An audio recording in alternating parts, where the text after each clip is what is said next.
Hello दोस्तों, स्वागत है आपका हमारे YouTube चैनल मैक्स मैथ्स में। दोस्तों आज हम आपके बीच लेकर आए हैं प्रश्नावली संख्या 9 कक्षा 10वीं के लिए।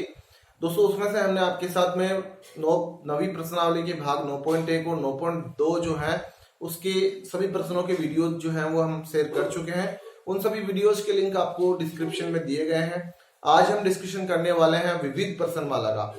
तो दोस्तों विविध प्रश्नमाला के प्रश्न आज हम आपको समझाने वाले हैं बहुत ही आसान और साधारण तरीके से। आइए शुरू करते हैं। प्रश्न संख्या 1। प्रश्न संख्या 1 जो लिखा हुआ है, बिंदु 3, 4 की y अक्ष से दूरी क्या होगी। दोस्तों 3, 4 की y अक्ष से दूरी, ये जो प्रश्न है इस तरह का प्रश्न परीक्षा में काफी बार पूछा जा चुका है 1 नंबर के लिए। यहाँ ये पूछा जा सकता है कि 3, 4 की y अक्ष से दूरी क्या होगी, या ऐसा कहा जा सकता है कि 3, 4 की अक्ष से दूरी क्या होगी। बहुत साधारण तरीका देखिए, होता क्या है कि ये जैसे बिंदु है, मान लीजिए ये मूल बिंदु है तो होता है O और 0 और यहाँ से 1, 2, ये 3, 4 इस तरह से कोऑर्डिनेट होता है। ये अक्ष डेश होता है और ये y डेश होता है, y अक्ष जिसे कहा जाता है। ये ऊपर की तरफ 1, 2, 3 सभी चार जो है वो पॉजिटिव साइन में होता है। ये कोऑर्डिनेट अगर हम यहाँ शो करना चाहे तो 3 और 4 अक्ष का 3 और y का 4, तो जो बिंदु होगा वो दोस्तों यहाँ पर होगा, यहाँ, ठीक है। इसे आप 3 और 4 लिखेंगे। अब आपको ज्ञात क्या करना है कि बिंदु 3, 4 की y अक्ष से दूरी, तो ये y अक्ष है। देखिए बिंदु 4 जो है, 3, 4 है, वो y अक्ष से कितना दूर है, तो आप देखिए यहां से इस तरफ ये दूरी है इनके बीच की, तो ये दूरी कितनी है, देखिए 1, 2 और 3, मतलब 3 मात्रक यहां से यहां तक की दूरी होगी। तो इसका मतलब ये हुआ कि जब आपको y अक्ष से दूरी पूछ रहा है तो अक्ष वाला कोऑर्डिनेट आप बता रहे हैं, ठीक है। और यही चीज अगर आपको अक्ष से पूछी होती कि बिंदु 3, 4 की अक्ष से दूरी क्या होगी, तो देखिए ये अक्ष है और ये 3, 4 है, तो यहां से देखिए ये इसके बीच की दूरी होगी। ऊपर की तरफ चल रहा देखिए 1 मात्रक, 2 मात्रक, 3 मात्रक और 4 मात्रक, मतलब यहां से यहां तक की जो दूरी है वो 4 मात्रक है। तो आपको क्या सीखा आपने ये सीखा कि जब अक्ष से दूरी पूछ रहा है तब आप क्या बता रहे हैं, y वाला कोऑर्डिनेट बता रहे हैं। इसका मतलब ये होगा कि अगर आपको अक्ष से दूरी पूछी जाती है तो आप y वाला कोऑर्डिनेट उसकी दूरी बताएंगे, और अगर आपको y अक्ष से दूरी पूछी जाती है तो आप अक्ष वाला कोऑर्डिनेट उसमें उसकी दूरी बताएंगे। तो देखिए यहाँ जो आंसर होगा, y अक्ष से दूरी पूछी गई है तो हो जाएगी कितने, 3 मात्रक आप जरूर लिखिए इस तरह के प्रश्नों में। दोस्तों इसका जो दूसरा प्रश्न है वो इसी तरह का, यही जो इससे संबंधित प्रश्न है वहां पूछा गया कि बिंदु 5 माइनस 2 की अक्ष से दूरी क्या होगी।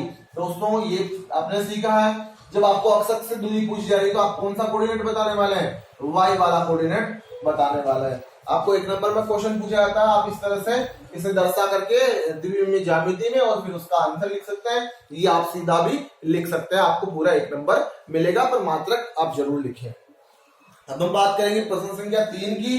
तो प्रश्न संख्या 3 जो है उसमें देखिए क्या कहा गया है, उसमें पूछा गया है कि बिंदु 0, 3 और -2, 0, दो बिंदु है 0, 3 और -2, 0, इनके बीच की दूरी ज्ञात करनी। दोस्तों जब आप दूरी ज्ञात करते हैं तो आपको पता है कि दूरी ज्ञात करने का फॉर्मूला होता है डिस्टेंस बिटवीन 2 पॉइंट्स, दो बिंदुओं के मध्य दूरी ज्ञात करने का।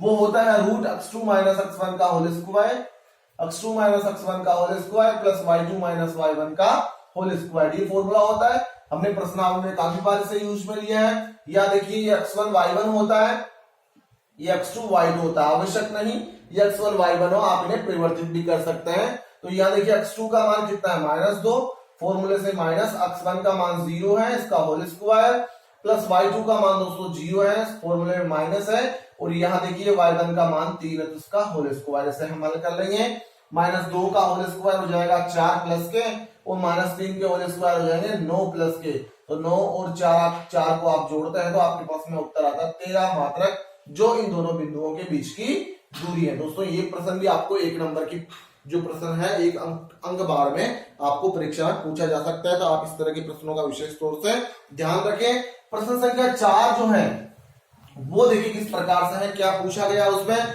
वहां लिखा गया है कि बिंदु दिए गए हैं, देखिए -2 एक पहला कोऑर्डिनेट है, दूसरा कोऑर्डिनेट है 2 और -2, और तीसरा जो निर्देशांक है वो आपको दिया गया 5 और 2। और ये पूछा गया है कि इन तीनों शीर्षों से जो निर्मित त्रिभुज हैं वो किस प्रकार का त्रिभुज है। आपको त्रिभुज का प्रकार बताना है कि वो समकोण त्रिभुज है या समबाहु त्रिभुज है या समद्विबाहु त्रिभुज है। दोस्तों इसके लिए आप क्या करने वाले हैं, डायग्राम बनाएंगे ट्राइंगल का, जिसमें आपने कोऑर्डिनेट लिख दिए -2 1, दूसरा लिख दिया आपने 2 और -2, तीसरा आपने लिख दिया 2 5 और 2।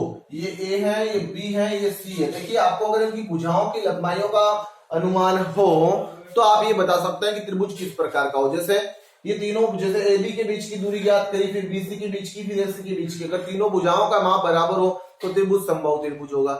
अगर किन्हीं दो भुजाओं का माप बराबर हो और तीसरी एक जो अलग हो तो वो समद्विबाहु त्रिभुज होगा।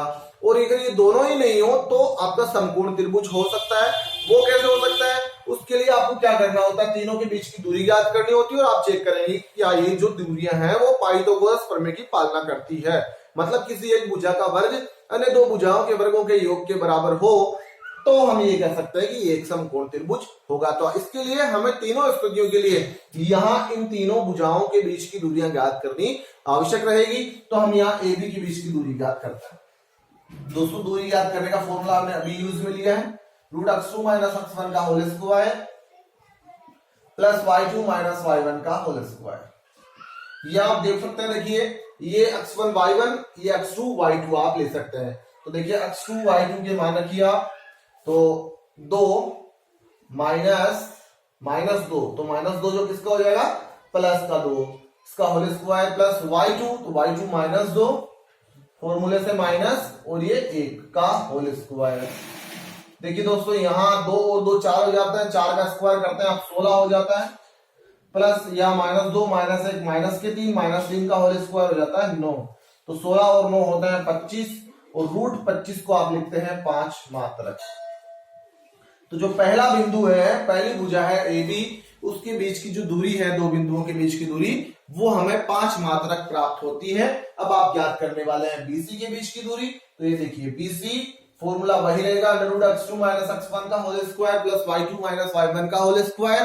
तो आपको सिर्फ मान रखने हैं, ये x1 y1 मान लीजिए, x2 y2 मान लीजिए। तो x2 - x1 का whole square plus y2 - y1, तो यहाँ देखिए माइनस के 2 है जो प्लस के 2 हो जाएंगे, उसका होल स्क्वायर बराबर, या देखिए 5 में से 2 घटे 3, 3 का स्क्वायर हो जाता है 9, प्लस 2 और 2 4, 4 का स्क्वायर हो जाता है 16। तो फिर आप ये देख रहे हैं कि ये हो रहा है 16 और 9 25।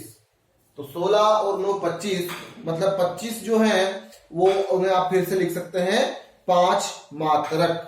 तो देखिए दोस्तों इसके बाद आप लोग क्या करने वाले हैं, यहाँ देखिए बीसी में, बी और सी में 5 में से 2 घटे 3 से रहे 9 हो गए, और 2 में से यहाँ -2, मतलब ये 2 में से 2 घटे हैं तो ये प्लस के 4, तो 4 के स्क्वायर 16, और ये 5 मात्रक आ जाता है। अब हम बात करेंगे इसकी भुजा AC के लिए। तो देखिए AC की दूरी किस प्रकार से ज्ञात करते हैं, फॉर्मूला वही रहेगा, x2 - x1 का होल स्क्वायर, तो 5 माइनस उत्तर वाला, और ये -2, तो +2 का होल स्क्वायर प्लस y2 मतलब 2 -1 का होल स्क्वायर। देखिए 5 और 2 7, 7 का स्क्वायर होता है 49, और 2 में से 1 घटा तो 1 रह जाता, तो 1 का स्क्वायर 1 ही होता है। तो आपने लिख दिया यहाँ पे कि ये देखिए 49 और 1 50 हो गया, तो √50, और √50 को क्या लिखते हैं, 25 गुणा 2, 25 दूनी 50, और 25 जो है वो रूट से बाहर आता है तो 5 हो जाता है, तो 5 √2 मात्रक ये जो दूरी आती है अपने AC की। अब हमें देखना है यहाँ, ये देखिए ये 5 मात्रक है, ये 5 मात्रक है, और ये 5 √2 मात्रक है। तो इनमें जो सबसे बड़ी दूरी है वो कौन सी है, 5 √2 वाली, कि ये दोनों इक्वल है। अब आपको क्या जांचना है, आपको जांचना है, पहले तो आप यहाँ देख सकते हैं कि ये जो है पाइथागोरस प्रमेय की पालना किस प्रकार से करेगा। तो आपने लिखा कर्ण स्क्वायर बराबर आधार स्क्वायर प्लस लंब स्क्वायर। तो यहाँ देखिए कर्ण कौन सा है तो कर्ण जो है वो है 5 √2, तो आप 5 √2 का स्क्वायर कीजिए, और यहां से आधार देखिए आप 5 है, 5 का स्क्वायर प्लस लंब जो है वो भी 5 का स्क्वायर, क्योंकि कर्ण जो होता है वो समकोण त्रिभुज में सबसे बड़ी भुजा होती है।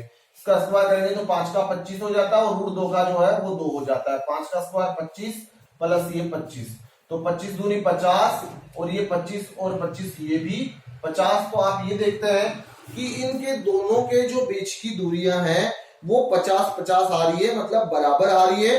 तो आप ये कह सकते हैं कि ये जो दिया गया त्रिभुज है वो एक समकोण त्रिभुज हो सकता है। दोस्तों होने को यहाँ आप ये देख सकते हैं कि जो से ये और ये की बीच की जो दूरियां है वो बराबर है। भाई किसी त्रिभुज की ये दो भुजाएं बराबर है, जैसे ये 5 मात्रक है और ये भी 5 मात्रक है, ये 5√2 मात्रक है। अब आपके ऑप्शन में देखिए जो है ऑप्शन दिए गए हैं वो ऐसे दिए गए हैं, क्या ये समकोण त्रिभुज हो सकता है? तो बिल्कुल ये समकोण त्रिभुज हो सकता है। तो यहाँ इसका ऑप्शन आपका ए भी हो सकता है। दूसरा यहाँ समबाहु त्रिभुज, समबाहु त्रिभुज में तीनों भुजाएं बराबर होती है, जबकि यहाँ तीनों भुजाएं बराबर नहीं है। तो उसके बाद तीसरा जो ऑप्शन दिया गया वो समद्विबाहु त्रिभुज दिया गया। दोस्तों ये एक समद्विबाहु त्रिभुज भी हो सकता है, क्योंकि यहाँ दो भुजाएं जो है ये और ये जो दोनों भुजाएं वे बराबर है, और ये तीसरी जो भुजा है वो अलग है। यहाँ दो भुजाएं बराबर माप की है, इसलिए ये एक समद्विबाहु त्रिभुज भी हो सकता है। और अंतिम ऑप्शन जो है इनमें से कोई नहीं। तो ये जो प्रश्न है इसके सॉल्यूशन में आप समकोण त्रिभुज अथवा समद्विबाहु त्रिभुज दोनों लिख सकते हैं। आपकी बुक में जो है ए और सी जो ऑप्शन है वो दोनों इसके लिए सही होंगे। हम बात करते हैं इससे अगले वाले प्रश्न की।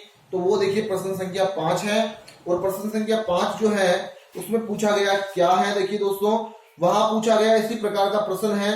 बिंदु दिए गए हैं और बिंदुओं से निर्मित जो त्रिभुज है, सॉरी चतुर्भुज है, वो किस प्रकार का चतुर्भुज है। तो 5वां जो प्रश्न है वो आपको ग्राफ में करना होता है। आपके पास में ग्राफ ही पेपर होगा जिसमें आपको चारों कोऑर्डिनेट जो होंगे वो शो आउट करने हैं उसके अंदर, और आपको उन चारों बिंदुओं को मिला देना है। मिलाने से आपको कौन सी आकृति प्राप्त होती है दोस्तों? आप आयत, वर्ग, समांतर चतुर्भुज और समलंब चतुर्भुज में डिफरेंट आप कर सकते हैं। तो उन्हें आप आकृतियों को मिलाएंगे तो आप ये उन आकृति को देख करके उसमें वर्गांकित पेपर में देख करके आप ये अंदाजा लगा सकते हैं कि ये कौन सी किस प्रकार की आकृति है। तो आप वहां से उसको स्वयं हल कर सकते हैं। हम बात करते हैं इसकी प्रश्न संख्या 6 की।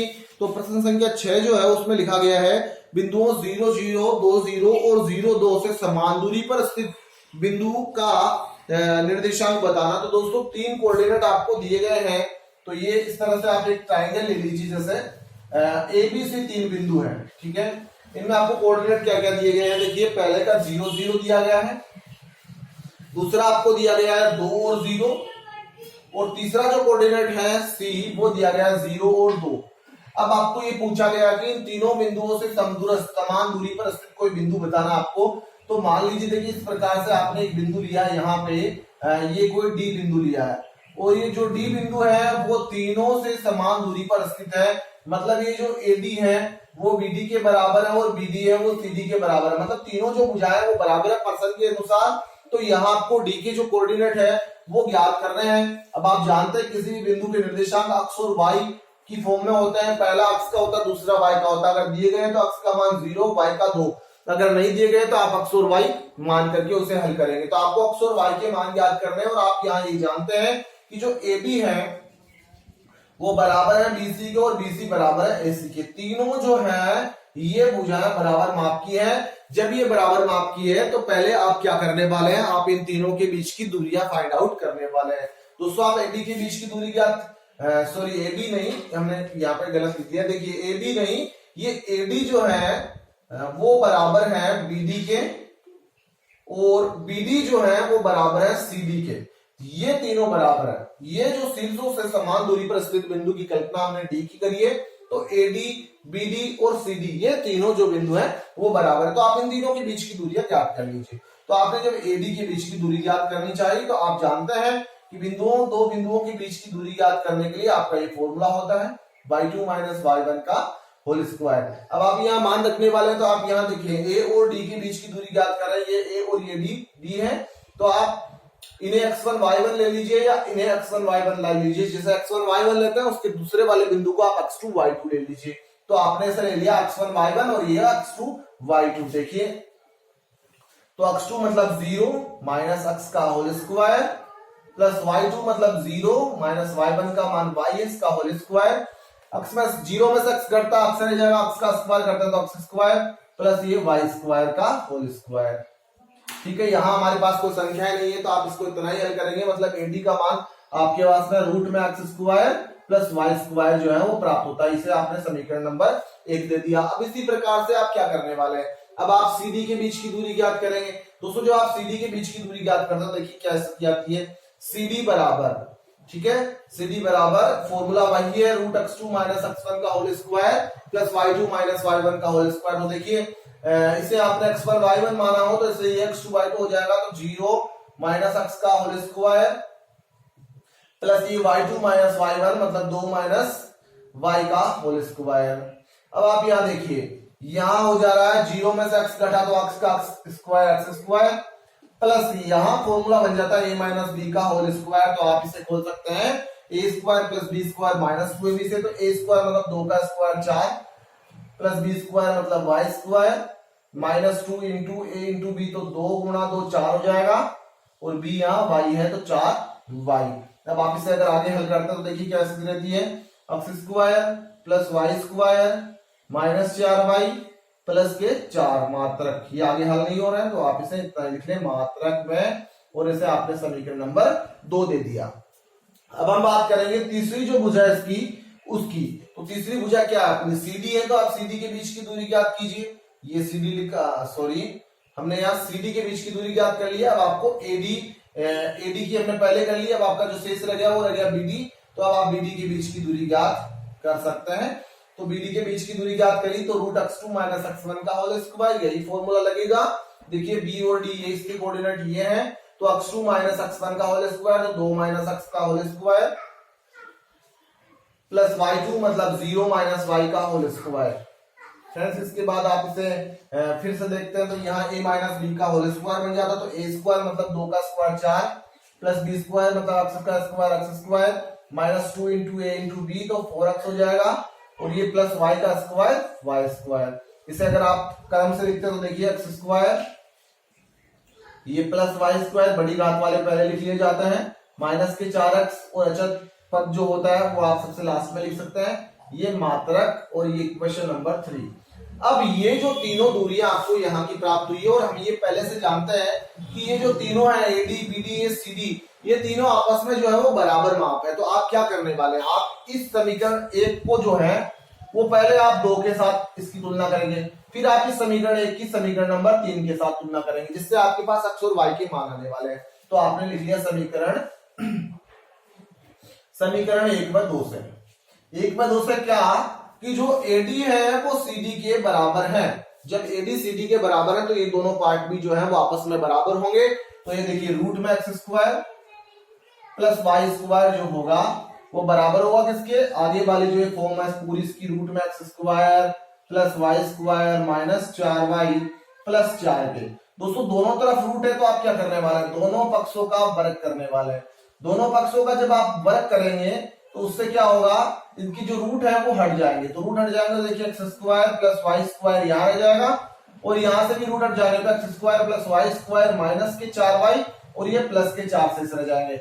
ये देखिए ये दोनों प्लस के इस तरफ, आप इन्हें इस तरफ लेके आते हैं तो इनके चिन्ह बदल जाते हैं। तो ये x स्क्वायर इस तरफ माइनस का हो जाता है तो ये x स्क्वायर से कट जाएगा, ये y स्क्वायर इस तरफ प्लस का इस तरफ माइनस का हो जाएगा तो y स्क्वायर से y स्क्वायर कट जाएगा, और यहाँ रह जाता है आपका माइनस का 4y प्लस 4। तो ये माइनस का जब आप इनको इस तरफ लेके आ रहे हैं तो चिन्ह परिवर्तित हो रहा है, तो आप इस माइनस 4y को भी इस तरफ ले आइए तो ये प्लस का हो जाता है, और बराबर में 4 अपने स्थान पर ही रहेगा। तो y बराबर 4/4, क्योंकि 4 गुना में इस तरफ भाग में आ जाएगा, 4 से 4 एक बार कट जाता है, तो y का मान कितना आता है, 1 निकलकर आपके सामने आता है। दोस्तों ये जो है आपके सामने आंसर आता है y की कोऑर्डिनेट निकल कर आता है। अब इसी प्रकार से आप x का कोऑर्डिनेट फाइंड आउट करने वाले हैं। तो मैंने आपको बताया समीकरण 1 और 2 की तुलना करी आपने, इसी प्रकार से आप क्या करने वाले हैं, समीकरण 1 व 3 की तुलना करेंगे। तो आपने लिखा समीकरण 1 व 3 से।